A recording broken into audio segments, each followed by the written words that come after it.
1, 2, 3. Madre mía, la de polvo que tiene este micrófono. Bienvenidos al podcast de Ardilanac. Bueno, segundo capítulo. Vamos a cruzar los dedos para que mi inspiración y mi motivación sigan a este ritmo y os pueda dar un capítulo cada 15 días. Por ahora tengo material, así que vamos a agarrarnos a eso. Cuando digo vamos, estoy hablando en plural majestático, ¿eh? O sea, aquí la única que tiene que agarrarse a cosas soy yo. Y el resto no necesitáis volveros locos con motivarme ni nada por el estilo. Sí que es cierto que las reacciones que habéis tenido todos con la vuelta del podcast, pues se me han puesto hasta las lagrimitas a ratos. Muchísimas gracias a todos. Al final, lo mejor del podcast son la gente que lo escucha. O sea, todo lo demás, hasta yo soy parcialmente accesorio en esto. Pero me mola mucho que os haya gustado la vuelta. Está guay volver a grabar, no es broma. O sea, lo estoy haciendo con muchas ganas. O sea, así que bueno, por lo menos ahí sigue la motivación. Y nada, creo que voy a quitarme ya los ruedines, nos hemos tirado un poco en plancha, tampoco me quité, o sea, tampoco es que haya perdido la costumbre de grabar ni nada por el estilo y tal, pero bueno, o sea, no sé qué os pareció el tema de que las secciones tuviesen entradillas, tal, no sé, a mí me da la sensación de que queda como más limpio.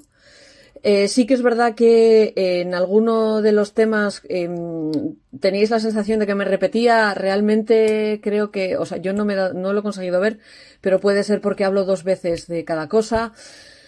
Intentaré no dar vueltas alrededor de los temas como una peonza, ¿vale?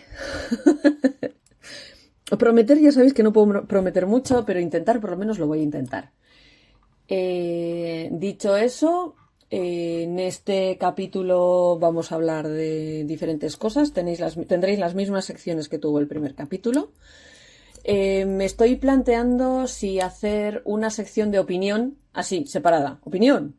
O sea, ponerle de título las opiniones son como los... para hablar de pues cosas más de actualidad y demás, pues que hay algunas en el mundillo, el repentino exceso de festivales, que hay uno cada 15 días casi, el tema de los testers, no testers, lo de piratear, que piratear patrones está mal. O sea, eso no es debatible, piratear patrones está mal, punto. Luego estaría el debate de si patrones gratis sí, patrones gratis no. Ya sabéis que yo soy partidaria del sí, ya todos sabéis por qué. Es porque yo aprendí con mucho de lo que sé gracias a patrones gratis y creo que tengo que devolverle un poquito a la comunidad. Cierto es que mis patrones gratis no tienen nada que ver con los auténticos tutoriales que se curran algunos de mis compañeros del mundillo. Y si alguien se ha currado 20 y pico páginas de patrón para hacer un jersey, por favor, no pirateéis eso. O sea, no lo pirateéis, no está bien. Al final, se piratea a los grandes. O sea, se piratea a Amazon, a la editorial Planeta, a Sony Entertainment y cosas por el estilo. No a Paquita, la que vive en una esquina de la península, o la señora que se ha puesto a escribir los patrones de las cosas que lleva tejiendo toda su vida. Vamos a intentar no robarle su propiedad intelectual. Robádsela a Sony, piratead discos. Uf, de esta me cierran el podcast. No, pero lo dicho, que si queréis que necesitamos sección de opinión, pues me lo decís y si queréis, pues me podéis dejar preguntas en comentarios y demás y las puedo meter en la sección de opinión y cosas así, o en plan, yo que sé, Ardilanac al día, o llamadle como queráis, o lo dejamos en la intro, como hemos hecho hasta ahora. Os lo dejo a vosotros a criterio, a ver qué os parece. A mí me da exactamente igual y eso, os lo dejo a vuestro criterio. Sin más, un segundo capítulo de la 6ª temporada, vámonos de cabeza, con conceptos, sabías qué, y historietas y cosas así. Nos vemos. Conceptos y contextos.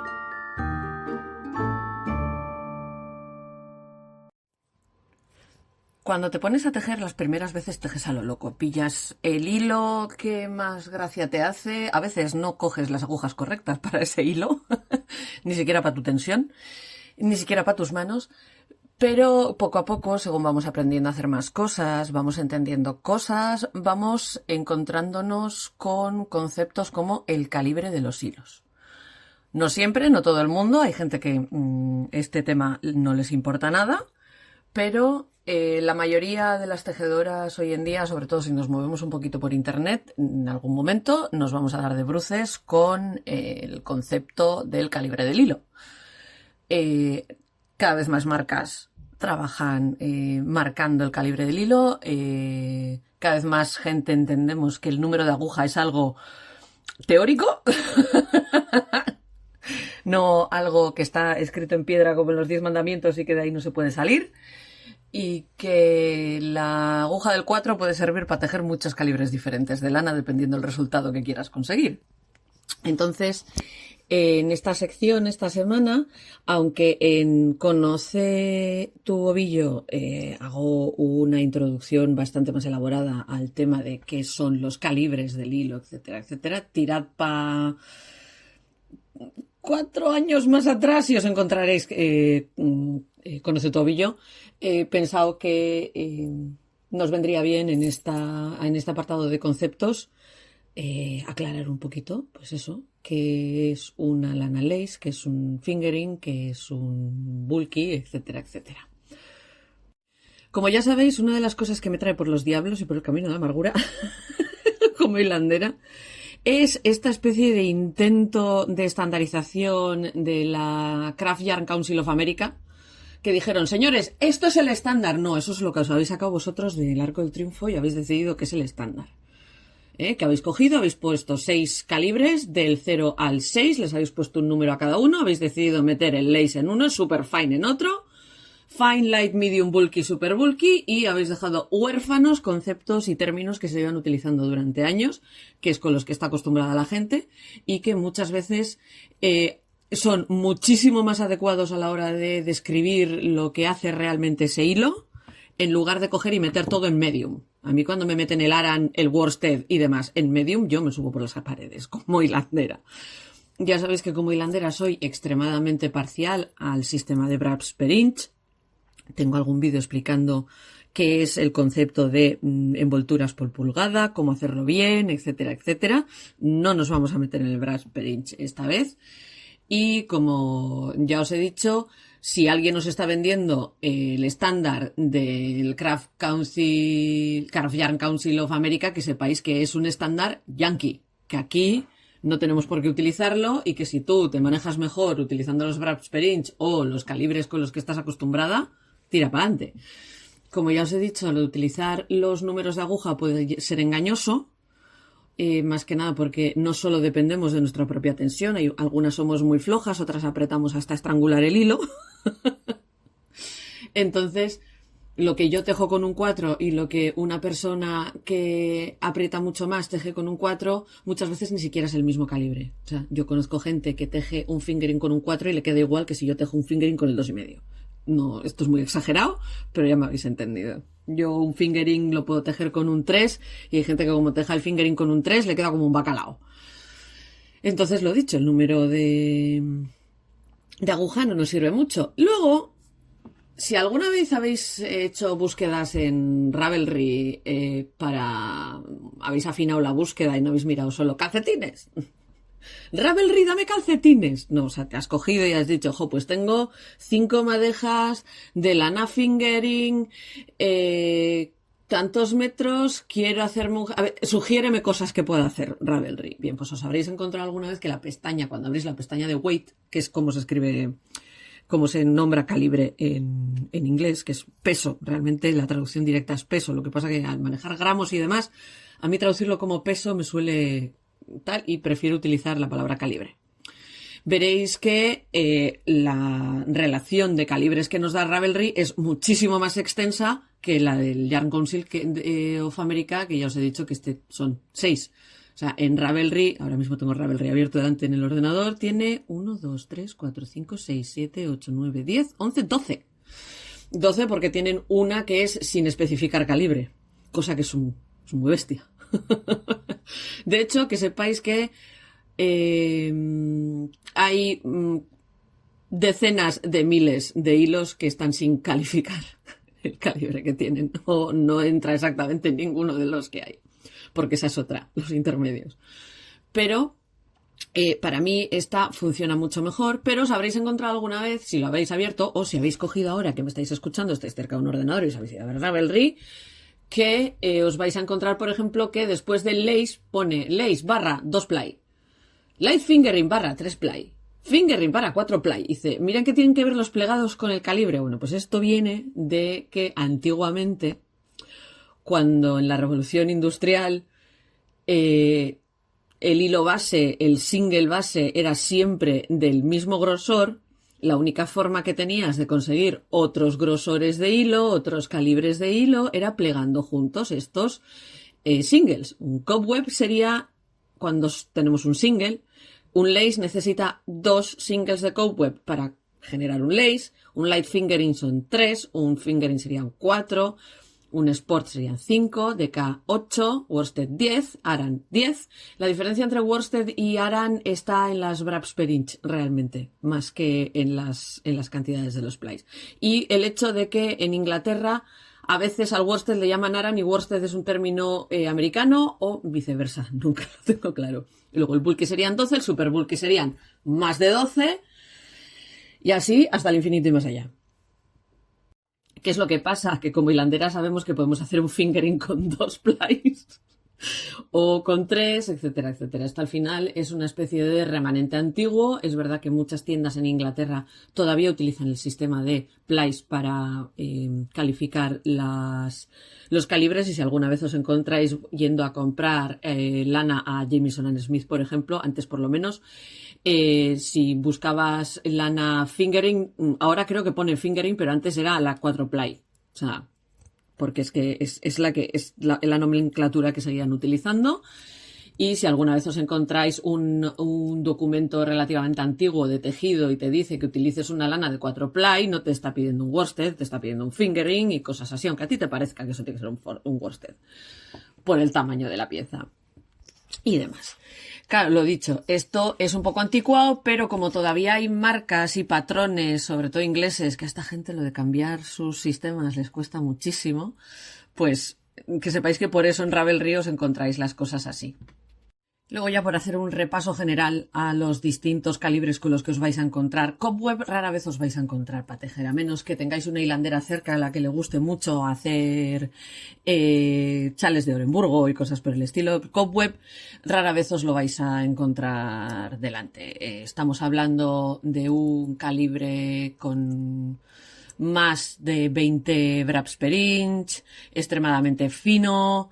La traducción de cobweb es directamente hilo de tela de araña, para que os hagáis una idea de lo finito que puede ser. Muchas veces los singles que saco yo de mi rueca son cobweb, pero normalmente es porque los voy a plegar con otros 2 singles o con otro single. Todavía a día de hoy hago algún que otro single de cobweb para tejer, pero no me suele gustar del todo cómo queda luego la textura del tejido. Pero bueno, esas ya son manías mías. El cobweb rara vez os lo vais a encontrar, a menos que lo encarguéis específicamente a una hilandera. Lo que sí que os vais a encontrar, el calibre más fino que os vais a encontrar de manera comercial es el lace, que suele tener más o menos 18 braps per inch. Que son hilos muy muy finos, muchas veces son de un single o como mucho 2 singles plegados juntos. La palabra lace es una palabra inglesa que deriva de, digamos que porque antiguamente se utilizaba para tejer cosas como muy finas y muy de encaje, podríamos traducir lace como encaje. Y estamos hablando de hilos que tienen por encima de, ya diré, de 600-700 metros en 100 gramos, más o menos. Lo dicho, esto es un overview, o sea, esto es una revisión. No, si queréis que me meta mucho más, ya sabéis que ya me metí mucho más con esto. Luego, por ejemplo, muchas veces la lana sock y la fingering se utilizan alternativamente, como si fueran lo mismo. Mucha gente prefiere utilizar el término sock, mucha gente prefiere utilizar el término fingering, hay gente que lo utiliza de manera intercambiable. Hay una ligera diferencia. Yo personalmente, la fingering es más fina que la sock. La sock suele ser digamos que es ese fingering que se escapa, que tiene menos de 400 metros, pero no llega a los 300 de la siguiente calibre. Pues ahí, yo lo metería ahí. Un heavy fingering, luego también está el light fingering, que es ese fingering que está entre el lace y el fingering, esos 480, 500 metros, etcétera, etcétera. No me voy a meter con si están preparados en woolen o en worsted, porque eso también puede cambiar el comportamiento y el calibre. No nos vamos a meter por ahí, por favor, no me dejéis, no toca ahora. Ya os hablaré del woolen y el worsted como conceptos en otro momento, en otro capítulo. Pero bueno, sí que es verdad que muchas veces solemos llamarle sock a la fingering porque es el calibre habitual para hacer calcetines.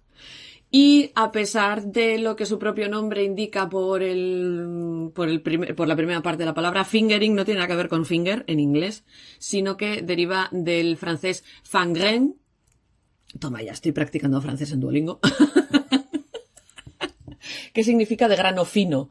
Y es básicamente el tacto y el tipo de hilo que se generaba para que le ha dado el nombre a este calibre. Suelen ser hilos que suelen ser finos, no tienen especialmente tosquedad, porque hay calibres que hagas lo que hagas, son gordos, son vastos, son toscos. O sea, un bulky siempre va a ser como más gordo y incómodo.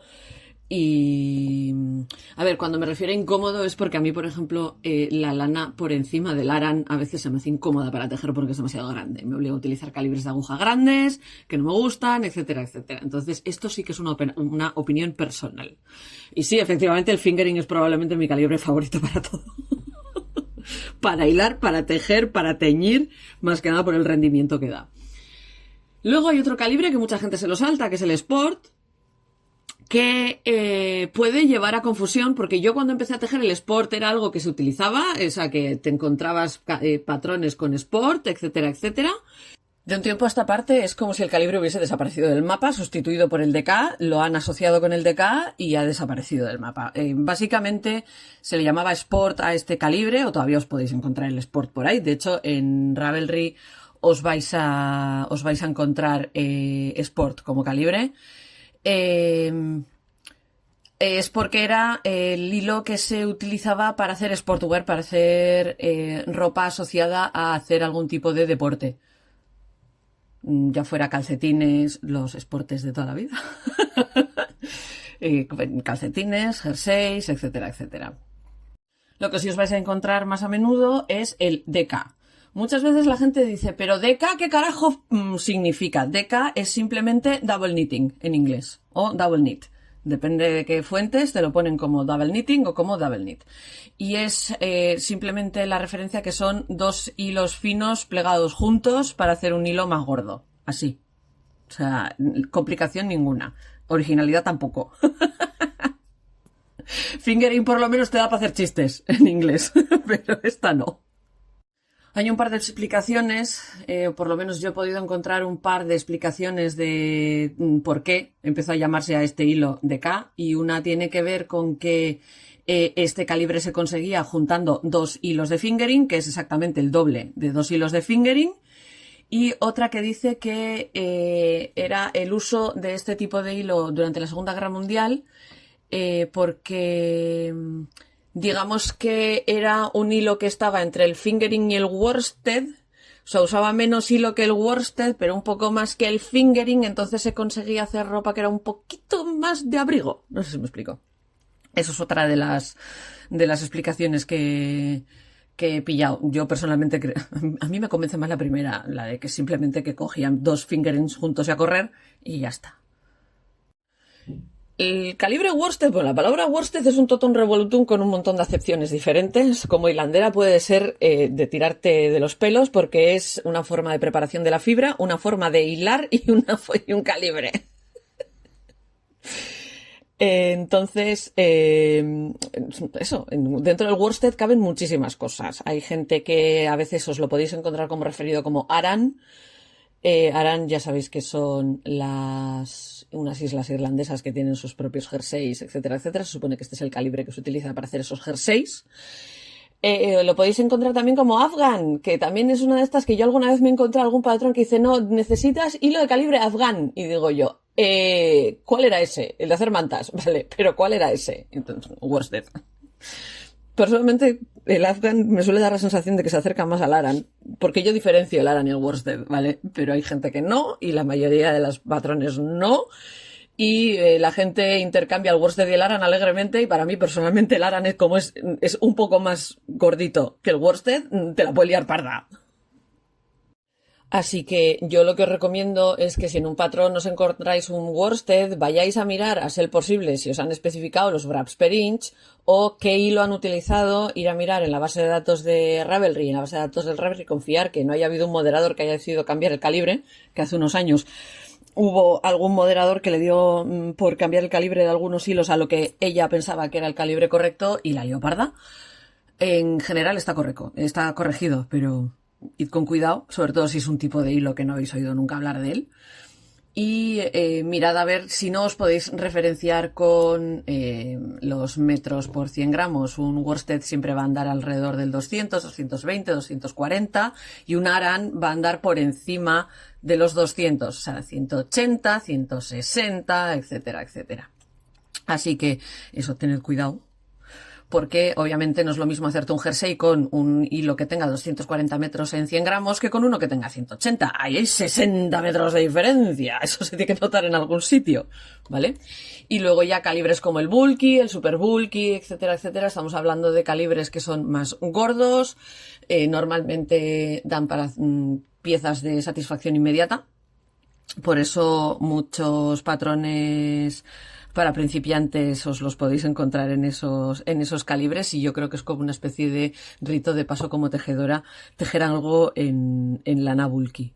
O sea, es en plan, venga, me voy a hacer este jersey en bulky, luego te das cuenta del dolor que es limpiar un jersey de lana bulky, especialmente si es un single con muy poca torsión. Sí, obviamente esto es un rito de paso, yo pasé por él y obviamente destrocé ese jersey, me hice un jersey de 8 días de la muerte y se fue al carajo. Espero que esto os haya servido para hacer un pequeño repaso de dónde... Bulky, obviamente, el nombre viene del inglés de que abulta, ¿vale? El nombre lo dice todo. Así que nada, espero que esto os haya servido un poco. Si queréis profundizar mucho más en esto, yo sigo con mi autobombo, os escucháis Conoce tu ovillo, en Conoce tu ovillo me pongo más técnica, hablo más de cuántos wraps per inch tiene cada uno, cuántos metros por gramo, etcétera, etcétera. O sea, lo desarrollo más, pero me parecía que esto era un buen tema para hacer una especie de recordatorio, por decirlo de alguna manera.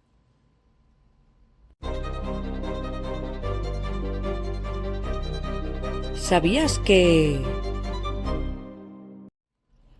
En esta minisección, que ya sabéis que me apetece hacer una minisección de hablar de cosas que es que no me puedo meter 5 horas hablando de esto, y así que os lo voy a explicar en 3 minutos. Hoy vamos a hablar de ropa interior. Ya sabéis que desde que he vuelto al podcast me he puesto a investigar pues distintas cosas sobre las que hablar, etcétera, etcétera, y una de las cosas con las que me he metido es la vestimenta histórica. Y me di de bruces con un artículo que hablaba de ropa interior y una de las que mencionaba era un basque. Y dije yo, ¿cómo que basque? Basque soy yo. Basque es una traducción, es como nos llaman a los vascos los ingleses. O sea, es la traducción directa de basque. Y dice, ¿qué tienen que ver Euskadi con la ropa interior? Pues tiene que ver Euskadi con la ropa interior y, como siempre, es culpa de los franceses. Un basque, como ya os he dicho, es una prenda de ropa femenina, mayoritariamente. El término, que es de origen francés, obviamente, los franceses... Euskadi, ya sabéis que está... El País Vasco, ya sabéis que está dividido entre Francia y España. Se habla euskera a los dos lados de la muga. y Iparralde está dentro de Francia. Entonces, los franceses de vez en cuando cogen y dicen, no, esto es nuestro, cuando les interesa, claro. Y para otras cosas no. Pero yo cuando el otro día oí que Choría Chorí era una canción francesa, me quería arrancar las venas. Eso ya es... Eso es la vasquitud que llevo dentro. Lo dicho, originalmente hacía referencia al corpiño o chaqueta que sobrepasaba por encima de las caderas y que tenía en la parte de atrás un poco larga, que se solía utilizar en la ropa tradicional vasca. Digamos que el basque era una especie de corsé largo que se caracterizaba por marcar mucho el contorno de la figura, extendiéndolo por debajo de la cintura y por encima de las caderas. O sea, si tenéis un corsé de estos que empiezan en el pecho y terminan bastante por abajo del hueso de la cadera, pues que sepáis que eso es un basque.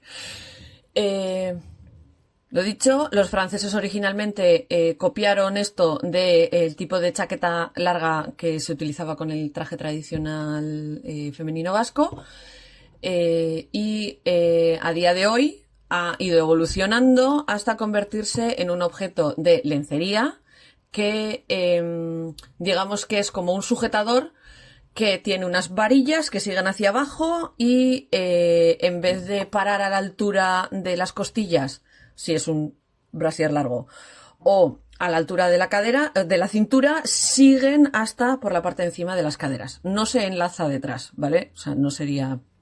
A día de hoy ya no se enlaza detrás. Antes se enlazaba detrás, a día de hoy no. A veces la parte de abajo es puramente decorativa, es como si fuera el final de una camiseta, por decirlo de alguna manera, y otras veces suelen tener los enganches para las medias. Sí, entonces saltando de la necesidad de llevar una liga o un liguero que sujete las medias. Si os dedicáis a la recreación histórica, un basque es un tipo de chaqueta o corpiño que, lo dicho, se expande más allá de la cintura hacia las caderas y dependiendo de qué parte de la era victoriana se esté recreando, puedes llevarla por encima de una falda con miriñaque, con crinolina, o con una falda que tenga el basel en la parte de atrás. O sea, en vez de ser forma de champiñón, la forma que tiene solo la parte del culete más acentuada, que eso sería a final de la época victoriana y el tipo champiñón sería la primera época victoriana.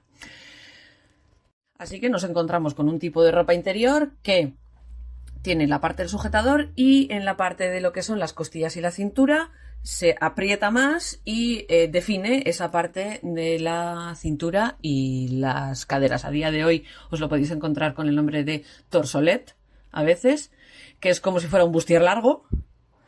Y curiosamente los americanos a veces le llaman Merry Widow. Pero eso, que sepáis que los vascos le hemos dado nombre a un tipo de ropa interior. Tanto chiste con que los vascos no tal, pues ya veis, tenemos un nombre de un bustier de ropa interior, bueno, perdón, torsolet.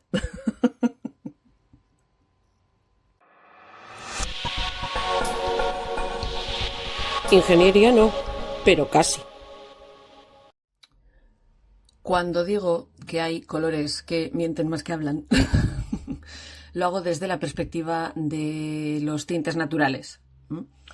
Una de las preguntas que más se repiten en las clases o en los talleres que suelo dar sobre tintes naturales siempre tiene que ver con ¿puedo utilizar remolacha para teñir? Pues no. Bueno, por poder sí, pero si quieres un tinte duradero, pues no. Esa suele ser la respuesta corta y larga.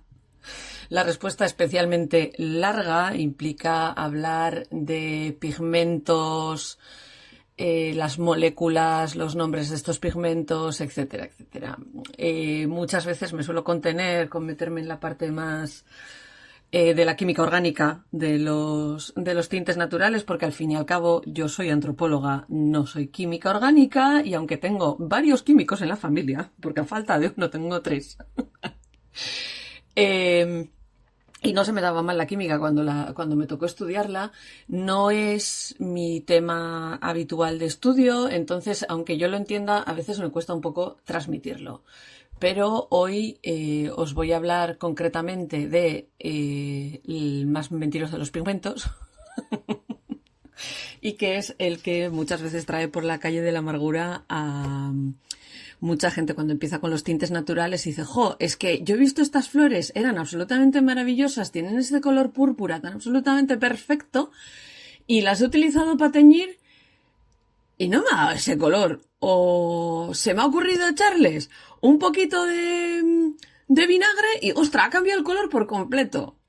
Bien, pues vamos a hablar, en otro capítulo os hablaré de las moléculas, los pigmentos que tenéis que buscar en las plantas para saber si van a funcionar como planta tintorea o no van a funcionar como planta tintorea. Porque ya sabéis que yo siempre digo lo mismo en todos los talleres, hasta el césped puede servir para teñir, porque de cualquier cosa puedes sacar un tono amarillo.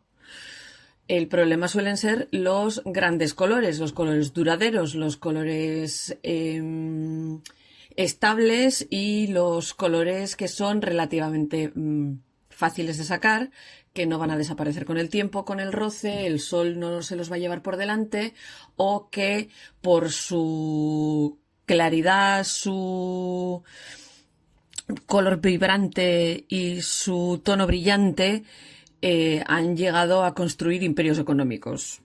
Del índigo, de la cochinilla y de todas estas ya os he hablado alguna vez, y todas esas tienen unos pigmentos muy concretos que tienen otros nombres, la indigotina, el ácido carmínico, etcétera, etcétera. Pero hoy vamos a hablar de la que suele confundir a la gente, y es que el 100% de las veces que alguien me pregunta por alguna planta, alguna baya, alguna verdura, el color proviene de las antocianinas. Las antocianinas son pigmentos solubles en agua que suelen estar dentro del vacuolo de la célula, dentro de la estructura de la célula vegetal de una planta, y son las que suelen dar el color rojo, púrpura o azul tanto a las hojas como a las flores como a los frutos.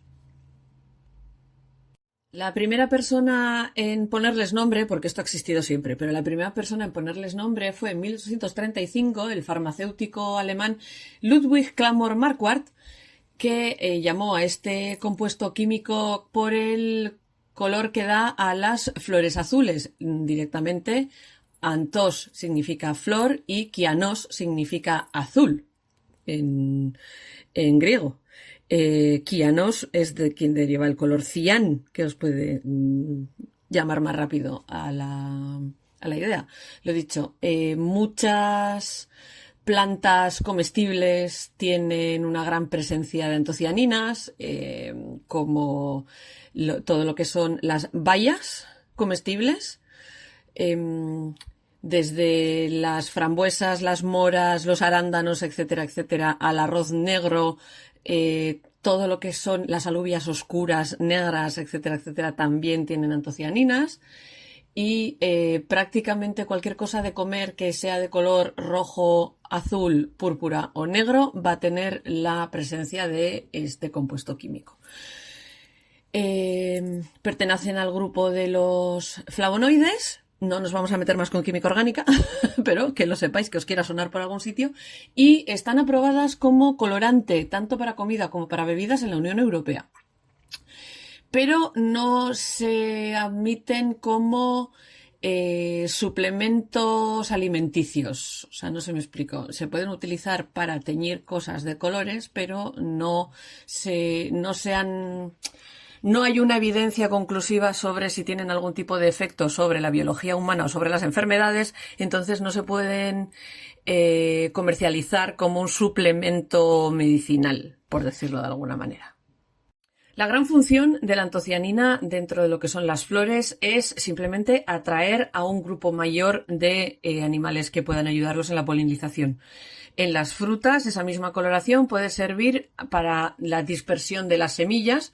O sea, un fruto que tenga un color llamativo para un animal puede hacer que ese animal se lo coma y luego cuando evacúe lo que ha comido, las semillas caen a la tierra y la planta puede reproducirse y puede seguir funcionando de la misma manera que las flores funcionan para que se puedan polinizar más flores todavía. Sabemos que las antocianinas también cumplen un rol de protección contra las temperaturas extremas, especialmente se ha observado en las tomateras, que hacen que si hace mucho frío, la presencia alta de antocianinas puede conseguir que la planta no se muera. Y también ayudan a la hora de absorber el color, a absorber la luz en una especie de complemento a la clorofila en el verde de las hojas. Dentro de lo que son las antocianinas, que digamos que es como si esto fuera la familia, hay otras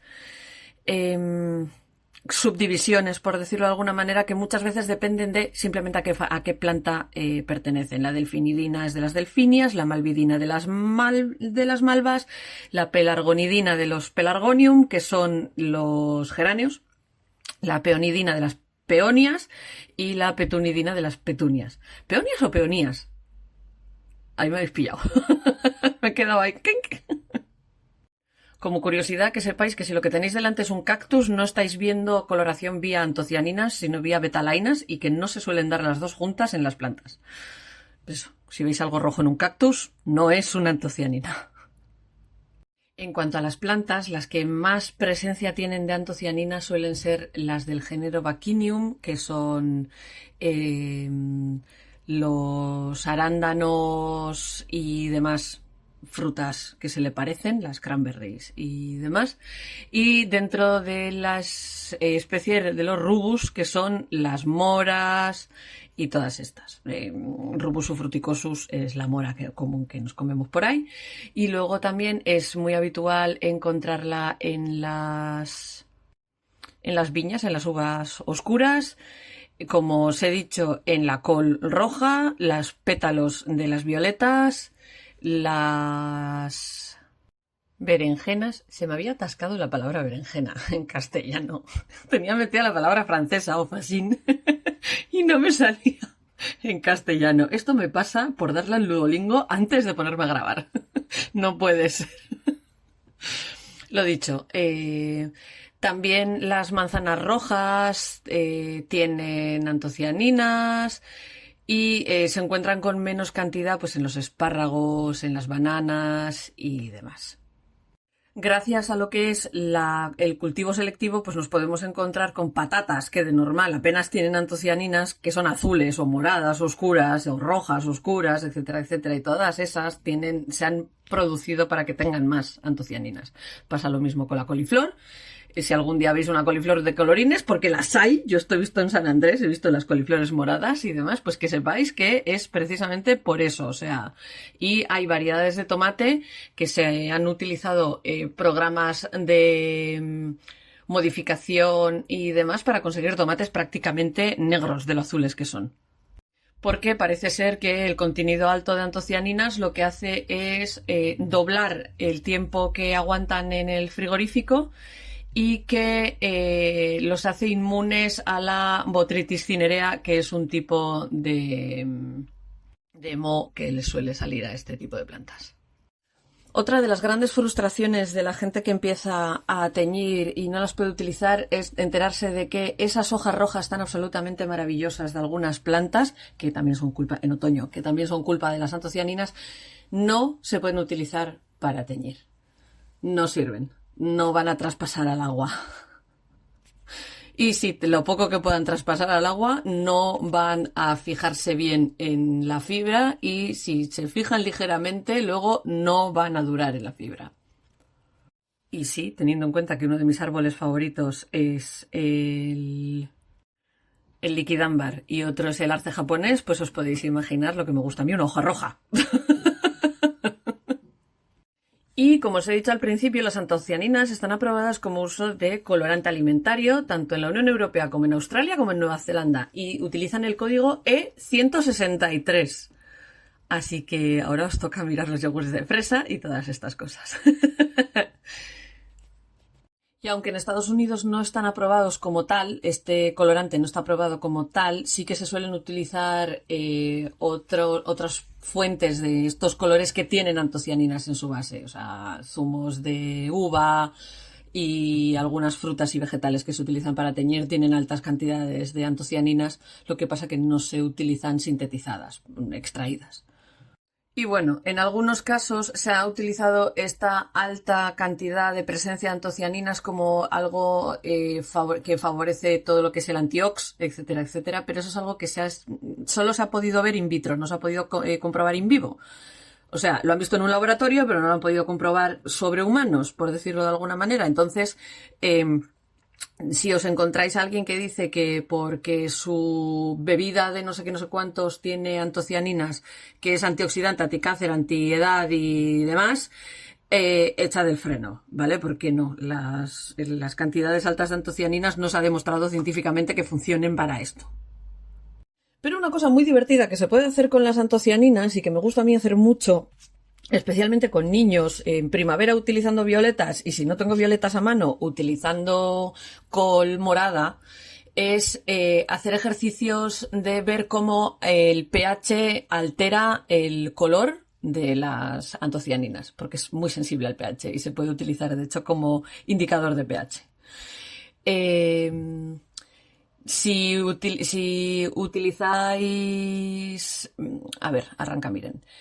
Si tenéis tiras de estas de pH podéis ir haciendo esto, pero si vais a andar con niños es mucho más fácil coger, hacer infusión de violetas, las flores, por Dios, no la planta entera, las flores, o hacéis una sopita de col roja y las ponéis en diferentes vasos transparentes y vais echando bicarbonato en algunos y vinagre o zumo de limón en otros y veis cómo van cambiando los colores desde rojo, rosa, a púrpura, a verde amarillento, en orden. O sea, si son soluciones con mucho ácido van a ser rojas o rosas, las soluciones neutras son más púrpuras y el verde y el amarillo salen cuando ya las soluciones son más alcalinas, un pH de menos de 7 para las alcalinas. Y si cogéis, os venís arriba y de repente se queda transparente, es que os habéis pasado con la solución alcalina. Una solución demasiado alcalina se carga el pigmento, se lo lleva por delante. Y sí, os recomiendo hacer este tipo de experimentos con los niños porque se lo pasan bomba. Yo lo he hecho varias veces con Martín, lo hemos hecho una vez con violetas porque en primavera, bueno, si habéis salido conmigo de paseo por ahí, sabéis que hay violetas en mi curva favorita, de mi fuente favorita del paseo, salen mogollón en primavera, justo al lado de las Oxalis acetosella. Y es muy divertido de hacer. Violetas creo que podríais conseguir secas en alguna arboristería si queréis ser estrictos y hacerlo con las violetas, pero que sepáis que con una col roja podéis hacer exactamente el mismo ejercicio y echaros unas risas con los niños haciendo magia, cambiando los colores del agua. Y nada, espero que os haya servido para entender por qué hay colores que mienten y hay flores que son muy mentirosas y por qué no deberíais utilizar moras para teñir, no deberíais utilizar col para teñir, etcétera, etcétera. Porque son colores que no sirven para tinte. Sirven para hacer experimentos, sirven para jugar, pero van a ser tintes extremadamente fugaces. Entonces, si os ponéis a mirar, ay, pues no sé si esta planta o esta flor funcionaría como tintura. Voy a ver si consigo encontrar qué tipo de moléculas tiene y a ver si por un casual veis que pone antocianina y no aparece ninguna de las chivatas de colorines. No hay un ácido carmínico, no hay una indigotina, no hay una luteolina, no hay ninguna de estas, que sepáis que como tintorea no va a funcionar.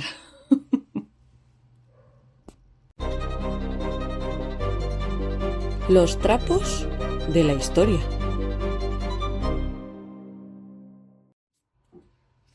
Creo recordar que en algún capítulo anterior del podcast hablamos de los tocados vascos, estos totalmente delirantes de la época del 1500, 1400, etcétera, etcétera. Que sepáis que no éramos los únicos que andábamos haciendo cosas raras encima de la cabeza. Bueno, cosas raras, no, simplemente lo nuestro era un poco exagerado, pero que sepáis que era muy habitual tocarse la cabeza entre las mujeres en toda Europa desde la Edad Media, yo creo que hasta los romanos. Pero hoy, en vez de hablaros de vascos poniéndose cosas raras en la cabeza, ya os he hablado de vascos y ropa interior. Os voy a hablar de dos tocados que prácticamente podían definir en qué facción te encontrabas dentro de la corte de Enrique VIII. Si me conocéis un poquito, sabéis que Enrique VIII, bueno, él no, sus 6 mujeres son una de mis grandes obsesiones. Todas, o sea, no se libra ninguna. Tengo alguna fijación con alguna de ellas por algo, o sea, con todas, o sea, no se libra ni una. Me chifla lo religiosamente contestataria que era Catalina Parr. Siempre me ha parecido horroroso lo que le hicieron a Catalina Howard. La pobre Jane Seymour se aprovecharon de ella. A Ana Bolena le cortaron la cabeza sin ningún sentido. Y a Catalina de Aragón la trataron fatal también. O sea, así, directamente. Six es uno de mis musicales favoritos a día de hoy. Me puedo cantar varias de las canciones casi de memoria. No me pidáis que cante ahora porque no tengo muy bien la voz. Pero si os interesa el tema, es Six the Musical. Son las mujeres de Enrique VIII hablando de ellas mismas. House of Holbein sigue siendo un puntazo. Pero hoy os voy a hablar de cómo el tocado que llevaban las distinguía entre unas y otras. Sobre todo si os ponéis a mirar los retratos, podéis ver que... Hoy va, que me he olvidado de Ana de Cleves, me acabo de dar cuenta. Bueno, Ana de Cleves también, la pobre, o sea, salvó la cabeza de puro milagro. Pues que le dijo sí a Enrique VIII y salvó la cabeza. Pero si os fijáis en los distintos retratos por los que recordamos a las esposas de Enrique VIII, os daréis cuenta que el tocado que llevan casi define qué tipo de esposa van a ser. O sea, porque Catalina de Aragón y Jane Seymour llevan un tipo de tocado y Ana Bolena, Catalina Howard y Catalina Parr utilizan otro tipo de tocado en los retratos. Y es prácticamente, incluso puedes establecer el grado de inocencia, y no hablo inocencia de no haber cometido un crimen, sino de ser más o menos puritana, por decirlo de alguna manera, dependiendo de del tocado que llevasen. El primero del que voy a hablar es el que más favorecía a la primera de las 6 esposas, que era Catalina de Aragón, y que también utilizó mucho Jane Seymour, que es el tocado de Gable Hood, English Hood, o tocado inglés, que tiene una forma muy arquitectónica, y es que realmente se basaron en los tejadillos, que Gable es un tejado, y es como un tejadillo que hace como un pico encima de la cabeza que está tapado con tela, o sea, se ve la frente pero no se ve nunca el pelo, y está puesto de tal manera que no ves ni una micra de pelo de la persona que lo lleva. Son contemporáneos, y el tocado francés, que es el otro del que voy a hablar un poquito más tarde, pero el tocado inglés se consideraba como más conservador, no enseña nada de pelo. Y lo dicho, al principio era simplemente un tocado que tenía un poco de punta, con paneles laterales algo adornados que reciben el nombre de lapets, y un velo en la parte de atrás. Con el tiempo, la construcción cada vez fue siendo más compleja, más rígida, dándole esa forma más de caja con la que se ha hecho famosa, e incluso a veces los velos que caían por detrás se recogían de tal manera que parecía que se caían, que iban derechos hacia atrás en vez de caer por la espalda, ¿no?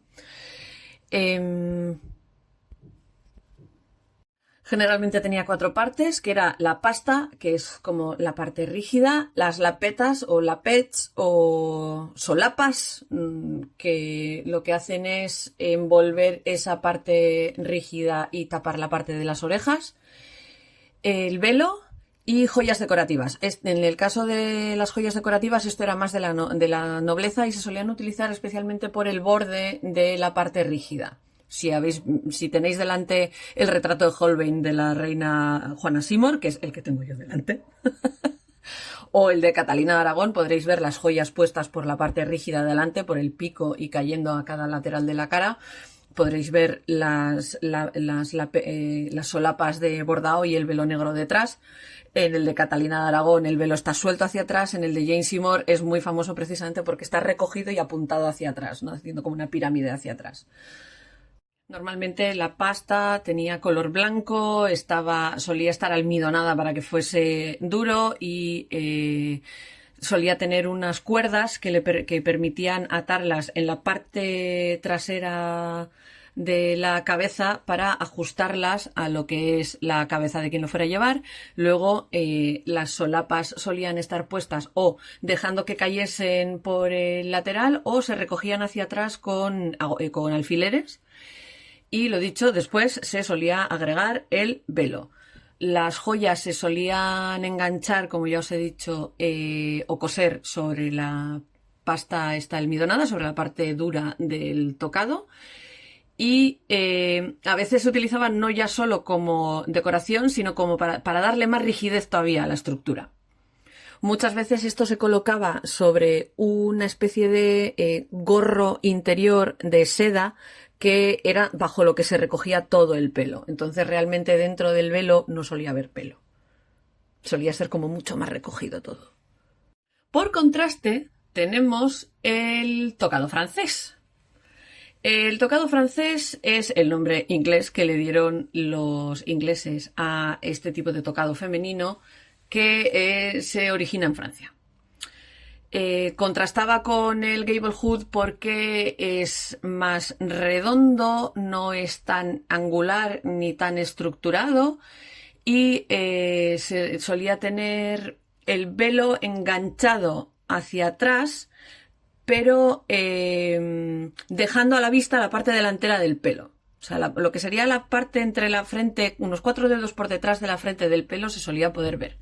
En Francia el nombre por el que se conoce es cap breton, que es gorro bretón, porque quien pone de moda este tipo de gorro, este tipo de gorro, es Ana de Bretaña, que fue reina de Francia a partir de 1491, que era además duquesa de Bretaña su oyure. O sea, Bretaña era suya. Hay muchos cuadros que la representan y siempre lleva este tipo de tocado. Y hacia 1503 y 1508 sus damas de compañía empezaron a utilizarlo también. Se hizo famoso en lo que es la corte francesa y prácticamente todas las mujeres de la corte francesa utilizaban eso. Y aunque parece mucho más sencillo que el gable hood, la construcción es bastante complicada y bastante variada. Hay varias capas de tela, joyas, cordones, bandas metálicas y demás. El problema es que los únicos restos que tenemos de este tipo de tocado son pictóricos, o sea, no ha sobrevivido ninguno para saber cómo era la estructura real. O sea, la podemos imitar, pero no hacer exactamente lo mismo. Está popularmente, en el imaginario popular, está asociado totalmente con Ana Bolena, que pasó tiempo en la corte francesa, si os sabéis la historia. Si no, tiráis tirando el hilo, que hay un capítulo entero sobre Ana Bolena. Que de las 6 debo admitir que es mi favorita. Justo detrás de ella va Catalina Parr, pero Ana Bolena es mi favorita. Pero sí que es cierto que es bastante probable que a la corte inglesa llegase antes vía María Tudor. No María Tudor, hija de Enrique VIII, sino su hermana, que durante escasamente unos días fue reina de Francia. Y que aparece en un cuadro que representa su matrimonio con el rey de Francia, que era un señor muy mayor, muy mayor, muy mayor, y que murió a los pocos días de casarse. Que luego esta María Tudor se casa con Charles Brandon, el mejor amigo de Enrique VIII, pero sin pedirle permiso a Enrique VIII, entonces acaban echados de la corte, pero luego vuelven y las Grey descienden de ellos y bueno, ya sabéis, el árbol genealógico con los Tudor, que es un follón y yo no me puedo ir por las ramas. Que estoy hablando de tocados, no de quién tenía que heredar el trono de Inglaterra. Lo dicho, sí que es verdad que en 1520 Catalina de Aragón empieza a utilizar este tipo de tocados en su hija María. O sea, no los utiliza ella, sino que los pide para su hija María. Pero, lo dicho, como la reina favorecía el tipo de tocado rígido inglés, no se hizo popular en Inglaterra hasta que entre 1530 y 1440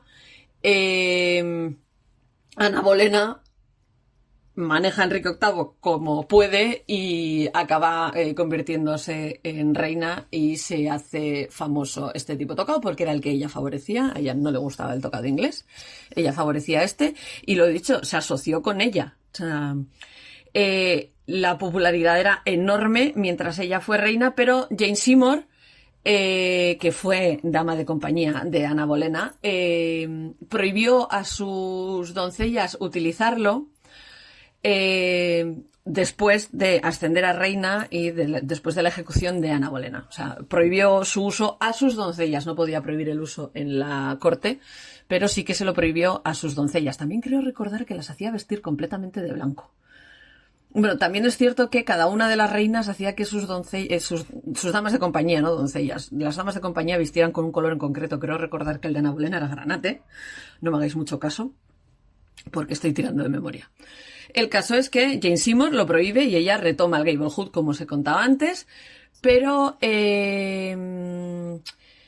sí que es cierto que por mucho que lo intentase, esto siguió estando de moda.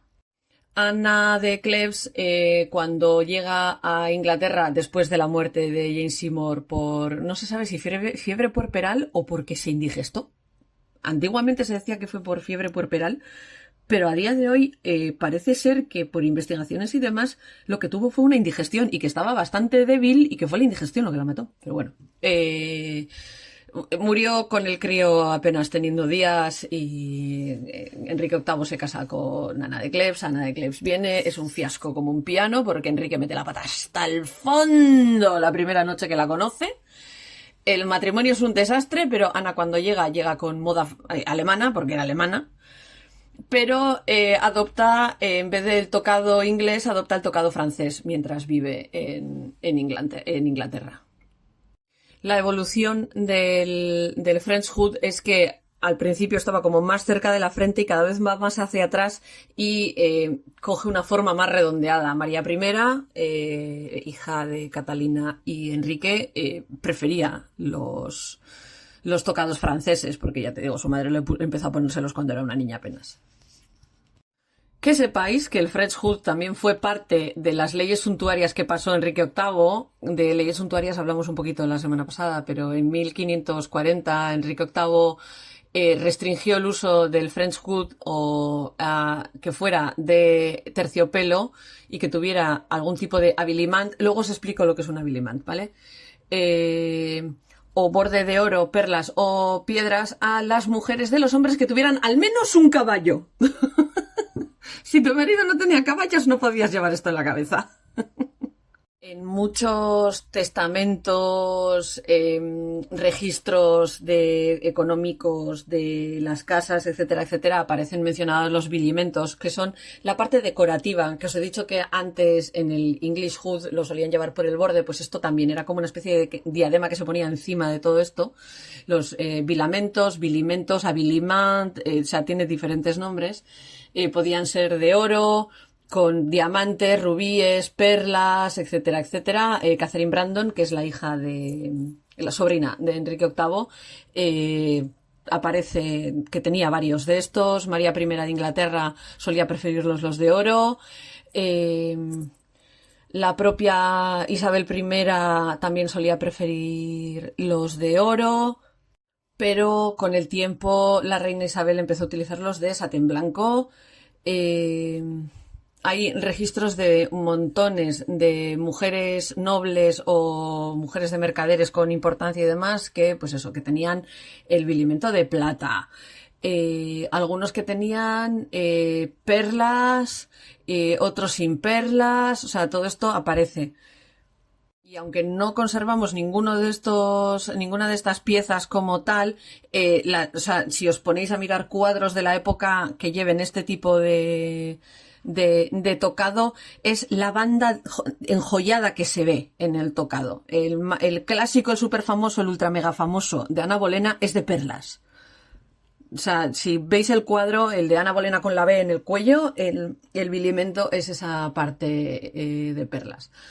Los elementos que componían este tipo de tocado eran la cofia, que normalmente se hacía del lino, y se solía atar debajo del cuello. Por eso, en muchas pelis de época y demás, si veis este tipo de tocado que puesto como una diadema, está mal. O sea, no se sujetaba puesto así, sin más. O sea, solía estar atado debajo del cuello y solía estar muchas veces sujeto con agujas de pelo, etcétera, etcétera. De hecho, Una peli que tengo yo recuerdo de haber visto hace poquito, que vi que tenía la tira debajo del cuello y dije, ¡anda! Y me quedé como el meme de Leonardo DiCaprio señalando a la tele. En Firebrand, Alicia Vikander hace de Catalina Parr y Jude Law hace de Enrique VIII. Y cada vez que Catalina sale con un French hood, tiene la línea debajo del cuello.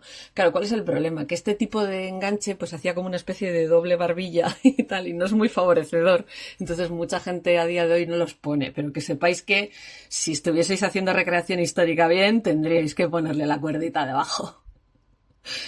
Luego estaba el crepín, que era una parte de tela que cubría lo que era el pelo, hecho de lino o seda, que solía estar tableteado, como si fueran las tabletas de una falda, lo mismo, tableteado. La pasta, que era solía ser de un color que contrastaba con el resto de la cofia, y puede ser que fuera la parte más rígida que mantenía la forma de lo que es la French hood. El velo solía ser negro, mayoritariamente, hecho de lana, de seda, de satén o de terciopelo. Solía caer liso y recto hacia atrás y solía cubrir todo el pelo por detrás. Nunca dejaba el pelo a la vista. El único pelo que se podía ver con la French hood era la parte de delante del pelo. Lo he dicho, los vilamentos, vilimentos o habillement, o sea, dependiendo del registro, tienen un nombre o tienen otro, podían llegar a ser hasta dos, que se llamaban el de arriba y el de abajo, y eran, lo he dicho, un borde decorativo de joyas, telas, encaje o lo que sea que se solía poner encima de lo que era el resto de la cofia. Y aunque al principio lo que se hacía para oscurecer la vista era echarse el velo por encima de la cabeza, con el tiempo acabaron desarrollando una cosa que se llamaba corneta o bon gras, que lo que hacía era funcionar como visera. Es la forma más rápida de explicaros lo que es. O sea, porque lo que hacía era proteger la cara del sol. Y eso, respecto a cómo se fabricaba, pues ya os he dicho que como no tenemos ninguno que exista, no sabemos exactamente cómo funcionaba, a menos que un día de estos abran algún ataúd y se encuentren uno, que no sería la primera vez que pasa. Pero bueno, ahora ya veis que no eran piezas tan simples, que eran piezas extremadamente elaboradas, que podían decir que tu estatus social, dependiendo de los habillement que llevaras, tanto con el English hood como con el French hood, o sea, funcionaba igual con los dos, como incluso a qué facción pertenecías, básicamente. O sea, si eras de la vieja escuela inglesa o si eras más avanzado, más francés. Esto es como cuando hablamos del tricornio y el sombrero de la lancha con lo de Esquilache la semana pasada.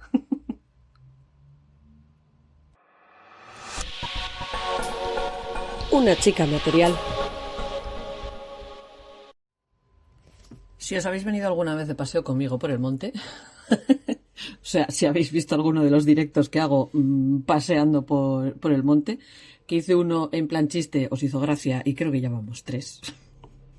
Haré alguno más, lo que pasa es que quiero cambiar de recorrido. Sabéis que aparte de ir mirando las plantas por el mero interés que me producen las plantas, muchas veces voy pensando, esta me la puedo comer, esta no, esta me sirve para tal, esta te mata, esta te cura, etcétera, etcétera. Ya sabéis que mi diálogo mental es muy rico para estas cosas. Una de las plantas que más me encuentro, porque es una planta que crece en sitios donde hay mucho escombro, donde se deja de prestar atención a la tierra, etcétera, etcétera, son las ortigas. O sea, tanto la ortiga negra como la dioica. Prácticamente todo el género Urtica puede ser interesante para esto, pero en concreto estamos hablando de la Urtica dioica como planta fibraria. Me di de bruces estaba buscando más documentación sobre la Urtica como fibra, porque sé que históricamente se ha utilizado la fibra del tallo de las ortigas para producir textil. O sea, yo solo sé que existe, y en el calendario de Adviento del año pasado de hilanderas sé que metí ortiga del Himalaya como fibra. En un principio estaba convencida que la trabajaban como si fuera una viscosa, como os hablé la semana pasada, que suele pasar con el loto, que muchas veces se nos habla del loto como planta fibraria, pero la gran mayoría del loto que se produce a nivel industrial es una viscosa. Pensaba que pasaba lo mismo con la ortiga, pero resulta que no. Resulta que lo utilizan como planta de tallo y que llevamos desde el 2000 y pico investigando el tema de la producción un poco más en masa y un poco más grande de la fibra de tallo de las ortigas. Ya sabéis que dentro de lo que son las fibras vegetales tenemos las que salen de semilla y las que salen de tallo. Las que salen de tallo, la típica, mi gran obsesión, que sabéis que acabaré tatuándome junto con la rueca que tengo en el brazo, es el Linum nusitatissimum. Y otra muy habitual es la cannabis sativa, que es el cáñamo, y la urtica dioica ha sido históricamente otra que se ha utilizado así. Pues el artículo que me encontré habla precisamente de cómo hasta el siglo XIX, prácticamente hasta la Segunda Guerra Mundial, la urtica dioica se ha utilizado como planta de fibra, aparte de planta comestible. Todos los que hayáis visto La Bruja Novata sabéis que se puede comer en tortilla. A ver, se puede comer las hojas tiernas, se pueden comer en diferentes variaciones, pero en tortilla pues es como hacerte una tortilla de espinacas. A principios del siglo XX se generaron algunas variedades clonadas de urtica dioica que a día de hoy todavía se utilizan en sitios de investigación que dan, digamos que, una cantidad mayor de fibra que la urtica dioica normal. Digamos que dan casi un 16% de fibra respecto a lo que da una urtica dioica normal. Y hablamos de plantas que se recogen a los 2 años, que es cuando más fibra ha producido el tallo, que es además es una fibra que se regenera porque se puede recoger varias veces. Ya sabéis que si tenéis un terreno y vosotros cortáis la hierba, os lleváis por delante las ortigas, inmediatamente van a volver a salir. Porque o las arrancáis bien o no vais a conseguir nada. O sea, sobre todo porque el tipo de semilla que producen es una semilla muy pequeñita que se cae y no la vas a ver en la tierra. De hecho, las semillas también son comestibles, que lo sepáis. Que si tenéis ortigas que estén produciendo semilla, podéis coger las semillas cuando todavía están verdes, las secáis y os las podéis comer con el yogur. Dicen que son buenas, que tienen vitaminas y cosas así. Yo, no sé, alguna vez me las he comido in situ. Y eso, junto con el lino y el cáñamo, se han utilizado en la zona de Europa Central. Aquí en España no era tan habitual el uso, pero en la zona central de Europa se utilizaban mucho antes de lo que es la introducción del algodón, que arrasó con todo, básicamente.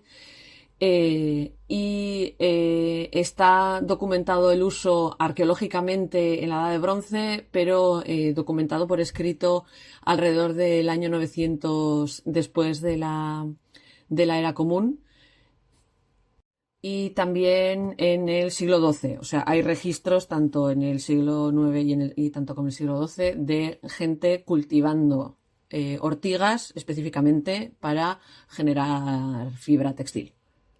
Y bueno, en el artículo se mencionan varias razones por las que puede ser interesante utilizar la urtica dioica como base para la fibra. Una, que probablemente hace falta menos, el proceso es menos contaminante, se puede producir aquí sin tener que llevarlo a países del tercer mundo a contaminar, que es lo que pasa mucho con el algodón. Poco algodón se hila y se procesa en la Comunidad Europea. Eso, son regionales, es una fibra nueva y todos sabemos que el culo veo culo nueva, entre comillas, el culo veo culo quiero nos funciona muy bien. Dice, oh, una fibra que no conozco de nada, quiero. Totalmente culpable, ¿eh? O sea, yo soy la primera que ahora necesita. El problema es que cuando hice los calendarios de Adviento no me quedé uno para mí, ¿vale? Entonces no he hilado. Bueno, no, miento. Hace unos años hilé fibra de ortiga procesada por una chica que creo recordar que me lo regaló Nareta. Sí, me la regaló Nareta, la procesé, pero me salió cuerda. O sea, no me salió... Me salió algo más parecido a un yute, a un esparto, que a un lino o a un algodón. Entonces, lo dejé ahí en plan, bueno, vale, sí, bonito experimento, pero no me... Esto no puede entrar en la rotación. Sí que es verdad que la que tuve entre manos este otoño era mucho más interesante. Mea culpa no haberme guardado nada para mí. Bueno, muy habitual en mi caso. Y pues es una de estas tareas pendientes que tengo, sobre todo porque no os puedo contar cómo se siente en la mano, porque lo único que tuve en las manos fue sin hilar. Entonces en la mano no sé cómo se comporta a la hora de hilar. A la hora de tejer vamos a asumir que se comporta de una manera muy parecida a la del lino o a la del cáñamo, porque son fibras de tallo.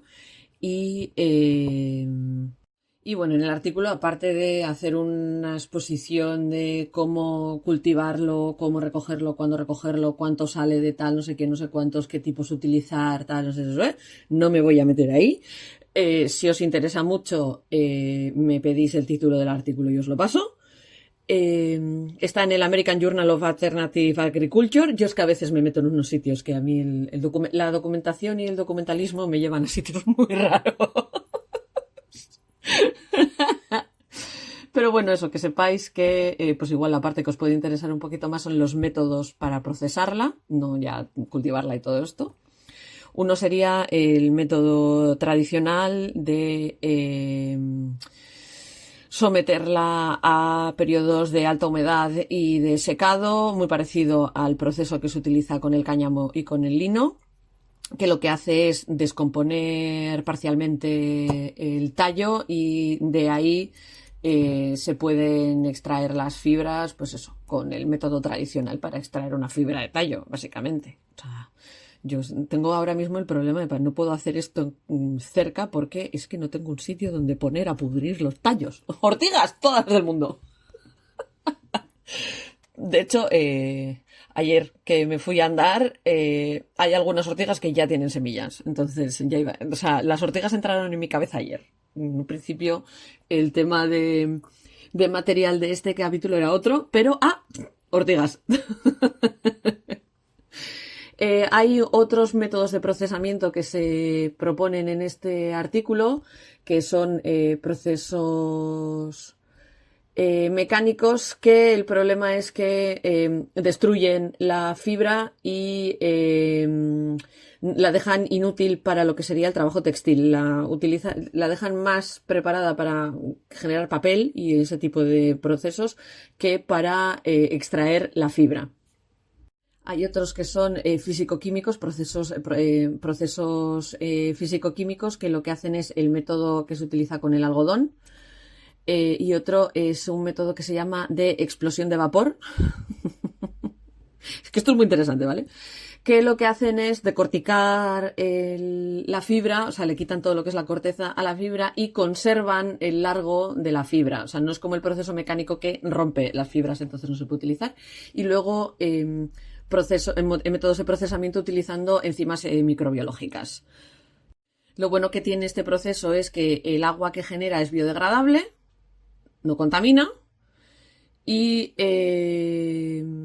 esto está todavía estaba en investigación en el año 2000 en la Universidad de Hamburgo. No sé si es la forma que se utiliza ahora. Yo creo que lo que están utilizando es más el sistema de decorticación.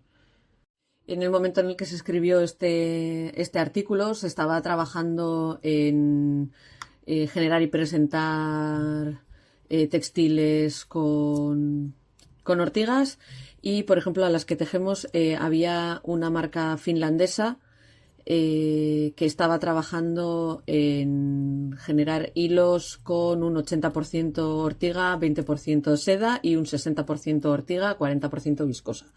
No he conseguido encontrar cuál es este hilo, porque el nombre que me da es el nombre de la persona que estaba trabajando en ello y no lo he conseguido encontrar. Si alguno de vosotros sabe de qué hilo está hablando, me lo decís y lo ponemos en Instagram.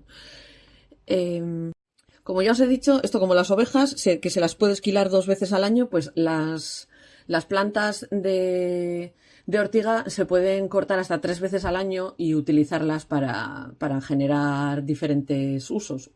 Por ejemplo, el primer corte, si se hace en abril, se puede utilizar en ámbito médico, porque entre otras muchas cosas, la planta es medicinal. Se puede utilizar para la producción de clorofila, se puede comer. Y bueno, se puede comer siempre que sea tierna. El problema es que si la planta es vieja, suele ser áspera. El segundo, a mí me recomendaron no comérmela si no es nueva, así que yo si no es nueva la hoja no me la como. El segundo corte sería el que se utiliza para la producción de fibra. Y que sepáis que en los usos como medicina se la considera hemostática, diurética, antiartrítica, antirreumática, antiinflamatoria y antihistamínica. Cuando te pinchas con ellas, una de las reacciones que tienes es muy parecida a una alergia. Si queréis utilizarla como diurético, secad las hojas y tomároslas en té. Sabe a verde, ¿vale? Y a la hora de comer, por ejemplo, se puede utilizar como si fuera una espinaca. Exactamente en cualquier plato que utilizaríais una espinaca podéis utilizar las ortigas. Pero lo dicho, tenéis que utilizar la planta cuando es joven, o sea, cuando todavía está muy tierna, y mejor las hojas que cualquier otra cosa. Las semillas también se pueden utilizar. En cosmética se utilizan jabones y champús. El uso industrial habitual es el uso de clorofila. También se puede dar a comer a los animales porque no les pincha, así.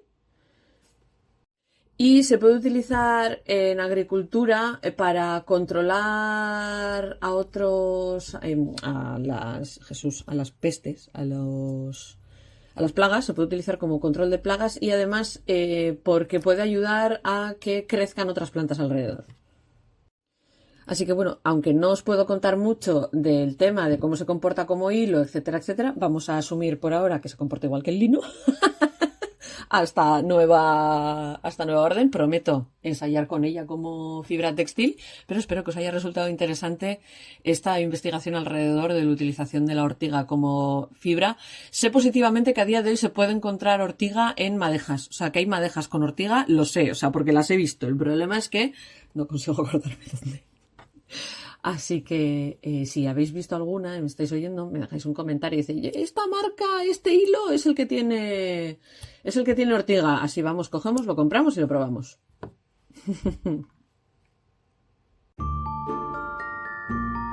Enredos de leyenda.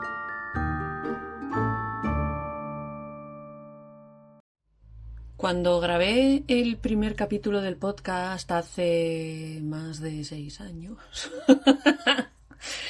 ya sabéis que aquello no tenía ningún tipo de estructura, lo grabé un poco al tuntún, no sabía ni qué secciones meterle, ni nada por el estilo, pero ya desde el principio empecé a meter mitología. Acababa de publicar un patrón, que es un chal, que se llama Aracne. Creo que lo había subido a Ravelry unos días antes, o sea, era el patrón con el que andaba en aquella época y tal, y dije, bueno, ¿por qué no hablamos de Aracne en el podcast? Ya sabéis que la nombré santa patrona de las tejedoras. Pero ahora que he vuelto con el podcast, claro, ya os dije que muchos cuentos extra de mitología no hay. La semana pasada repetimos a Pelénope. Esta semana vamos a repetir a mi arañita favorita, a Aracne. Y bueno, no creo que quede exactamente igual que en el primer capítulo, pero si lo que oís os suena es por eso, o sea, porque yo de esto ya he hablado antes. Como ya sabéis, Aracne es el mito de Aracne, la transformación de Aracne, la metamorfosis de Aracne es una de mis historias favoritas de la mitología griega. Implica a mi diosa favorita del panteón y de los 12 olímpicos, que es Atenea, Minerva. Y bueno, Minerva ya sabéis que es el nombre romano. Y eso, la principal versión que conocemos de todo esto es del poeta romano Ovidio, y por eso me oiréis hablar de Minerva en lugar de Atenea, aunque alguna vez ya se me escapará. Ya sabéis que Minerva es el nombre que le pusieron los romanos a Atenea cuando cogieron y dijeron, me gusta tu sistema, me lo llevo.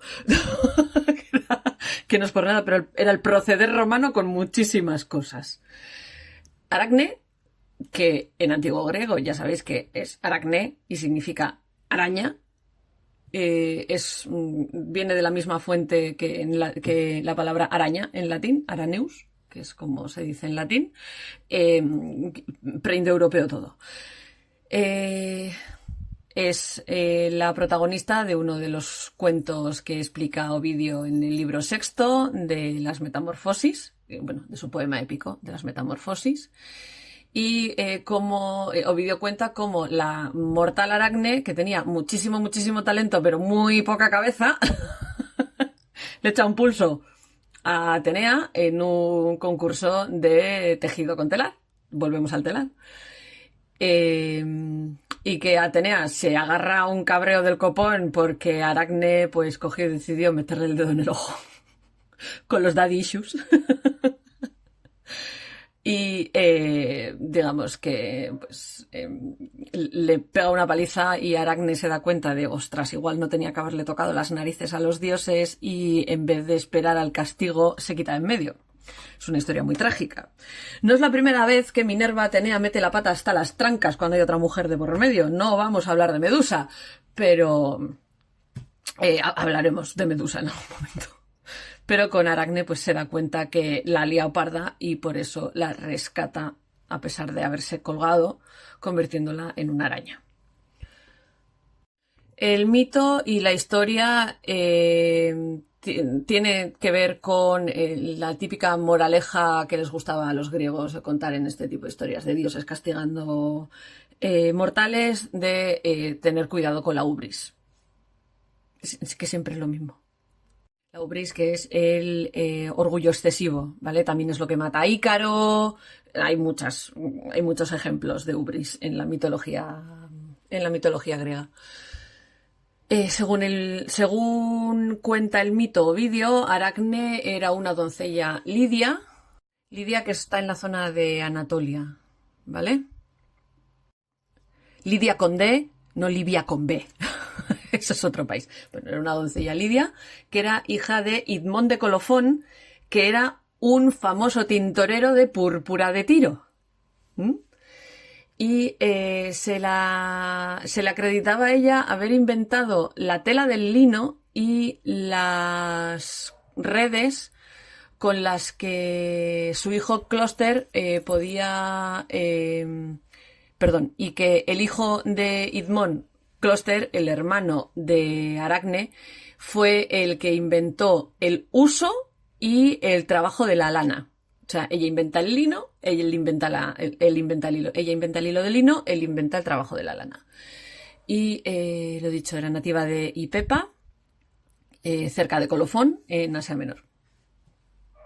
Aracne empezó a tejer siendo una niña muy pequeña y se convirtió en una de las mejores tejedoras del mundo, pero era extremadamente orgullosa y obviamente dijo que su habilidad era mayor que la de Atenea. Atenea era la patrona de los tejedores y los telares y los artesanos, etcétera, etcétera. Pero Aracne se vino arriba y dijo que ella lo hacía mejor que Minerva. Y Aracne rechazaba admitir que su talento podía venir de la influencia divina de la propia Minerva. Decía que era cosa de ella y que Minerva allí no tenía nada que ver.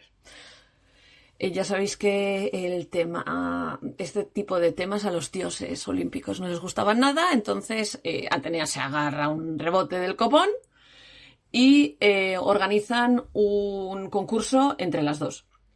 Atenea, siguiendo la costumbre de su padre de disfrazarse, se presenta como una mujer anciana y se acerca a Aracne y le dice que baje un poquito el orgullo, por Dios, que no es buena idea compararse con los dioses y que tendría que pedirle perdón a Minerva. Aracne no le hace caso y le dice que si Atenea quisiese pararla, se le aparecería en persona y lo haría ella. Inmediatamente Atenea se quita el disfraz de encima, aparece en toda su brillante gloria, con su quitón blanco inmaculado, la égida y el casco, Y inmediatamente se ponen las dos a tejer como locas para a ver quién de las dos lo hace mejor. El tejido que produce Atenea representa 4 concursos diferentes entre mortales y dioses en los que los dioses castigan a los mortales por compararse con los dioses, y Aracne no tiene mejor idea que describir la forma de comportarse de los dioses, particularmente Zeus, que habían engañado y abusado de mortales con engaños y seduciendo a muchísimas mujeres. O sea, básicamente le levanta las faldas a Zeus y pone todas las vergüenzas al aire. No dijo ni una mentira, que es lo peor. Cuando Atenea ve lo que Aracne no solo ha insultado a los dioses, sino que lo ha hecho de manera muchísimo mejor que ella, porque el trabajo de Aracne es muchísimo mejor que el de Atenea, se agarra un cabreo del copón, porque humildad, ¿tú quién eres? Y rompe el trabajo de Aracne y le pega 3 veces en la cabeza con la lanzadera del telar. Y claro, Aracne en ese momento se da cuenta que, sí, lo he hecho muchísimo mejor, le doy 1000 vueltas a esta señora, pero es que esta señora puede hacer que la maldición caiga sobre toda mi familia, se siente ella súper mal por lo que ha hecho, que quizás no tendría que haber sido tan cruel con Zeus, porque al fin y al cabo Zeus es el padre de Atenea, etcétera, etcétera. Atenea es un producto de unos cuernos de Zeus a Hera, porque Atenea no es hija de Hera, la esposa oficial de Zeus. Atenea es hija de Metis. Cuando Zeus deja embarazada a Metis, Zeus se zampa a Metis y acaba... ya sabéis cómo nace Atenea, de la cabeza de su padre, y es porque Zeus mata a Metis comiéndosela. Así. O sea... Atenea es fruto de una infidelidad, entonces verás las infidelidades de su padre puestas ahí en medio. Lo que tiene Atenea diferente es que su madre no era una mortal, era una... Metis es una titánide, creo recordar. Pero eso, Aracne se suicida colgándose, se ahorca, y a Atenea se da cuenta de que se le ha ido la mano, le da pena y la transforma en araña, haciendo que se pase el resto de su vida creando las más preciosas y efímeras obras de tejido que hay, que son las telas de araña, y lo hace utilizando una hierba, el jugo de una hierba específica de Hécate. Hécate siempre acaba metida en estos follones. Ovidio, cuando cuenta esta historia en la Metamorfosis, lo que está haciendo es intentar explicar la relación entre el arte y el poder tiránico. Porque Ovidio es contemporáneo del primer emperador, del emperador Augusto, y vivió en el exilio por culpa de Augusto. Se tuvo que exiliar. Augusto lo mandó al exilio. Y en aquel momento, tejer en un telar era una metáfora bastante común para la poesía. Así que digamos que el arte de Aracne y la censura de Atenea eran como una especie de alegoría provocadora de lo que le había pasado a él mismo bajo el régimen autocrático del primer emperador de Roma. Como ya os he dicho, en el telar de Atenea aparecieron reflejadas las historias de la Ubris siendo castigada por los dioses, ¿no? Que realmente le estaba avisando a Aracne de lo que le podía pasar. Y hizo 4, cada uno en una esquina del telar. Uno de ellos eran Hera y Zeus transformando a Ródope y Emus en montañas. Hera transformando a la reina Gerana en una grulla por atreverse a decir que era más bella que la reina de los dioses. Hera era una celosa del copón. Era volviéndose otra vez contra Antígona de Troya, convirtiendo a Antígona de Troya en cigüeña por competir con ella a la hora de tener hijos, y finalmente en la petrificación de la hija de Ciniras. Y todas estas 4 historias estaban alrededor de una central, que era la disputa de Atenea y Poseidón en el Areópago sobre quién de los dos iba a ser el patrón de la ciudad de Atenas. Atenea ofreciendo el árbol de olivo y Poseidón utilizando, dándoles una fuente de agua salada. Ya sabéis que los atenienses eligieron a Atenea, por eso se llama Atenas. Atenas se llama Atenas por lo que eligieron. Dios mío, qué trabalenguas. Y bueno, luego el resto del tapiz de Atenea, todo lo que era el borde y demás, eran ramas de olivo, porque el olivo está asociado a ella, es uno de sus símbolos, junto con la égida, la cabeza de Medusa y el búho.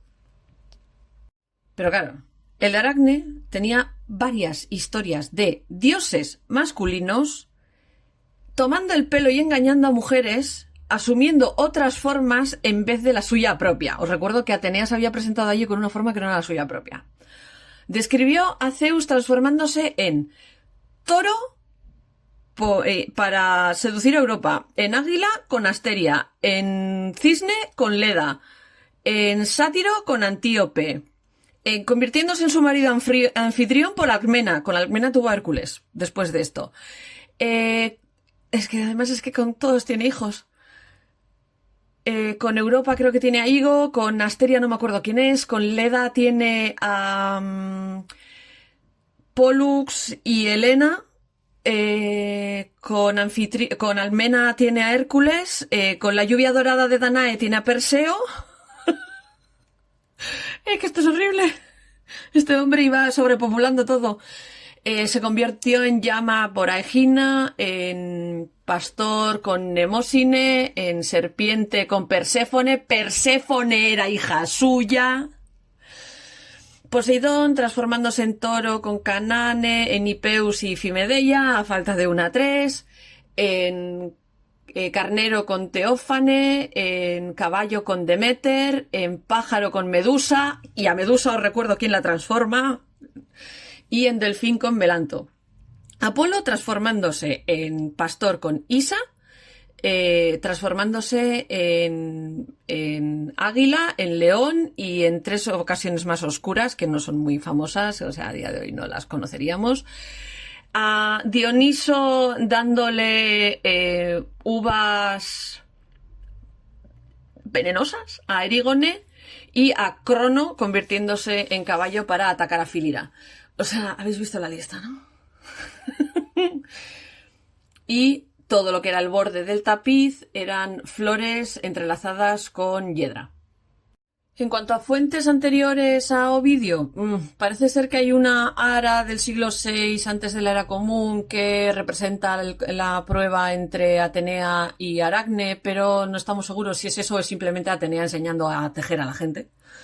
No estamos seguros de si es solo ese trozo, si falta otro trozo, etcétera, etcétera. La historia escrita más antigua de Aracne se la debemos a Virgilio, que es un poeta romano del siglo I antes de la era común, que escribió que Atenea odiaba a las arañas, pero no explica mucho más allá del por qué. Plinio el Viejo escribe que Aracne tuvo un hijo Clóster. En otros puntos, Clóster es su hermano, con un padre, que nadie sabe quién es el padre de Clóster, que inventó, lo que os he dicho, Clóster, el uso y el trabajo de la lana. Hay otra versión de la historia que dice que Atenea enseñó a hilar, a tejer a Aracne, y a su hermano Falanx lo enseñó a pelear, porque al final Atenea tiene varias funciones, pero que como los dos hermanos se empezaron con unas relaciones incestuosas y demás, Atenea se disgustó, los convirtió en arañas. Y como ya sabéis, el mito de Aracne tiene muchísima influencia en la historia del arte. Dante en la Divina Comedia utiliza a Aracne en el canto 17 del infierno. Como ya os he dicho, mi cuadro favorito de Velázquez, si me conocéis un poquito y os comisteis el tostón de el calendario de Adviento del año pasado, salió directamente de la fábula de Aracne o Las hilanderas, que es mi cuadro favorito de Velázquez. Que, bueno, si queréis saber más cosas del cuadro, creo recordar que en el capítulo sobre Velázquez de los del calendario de Adviento me meto a fondo con el cuadro. Es que si no, nos iba a salir el audio muy largo, muy largo, muy largo.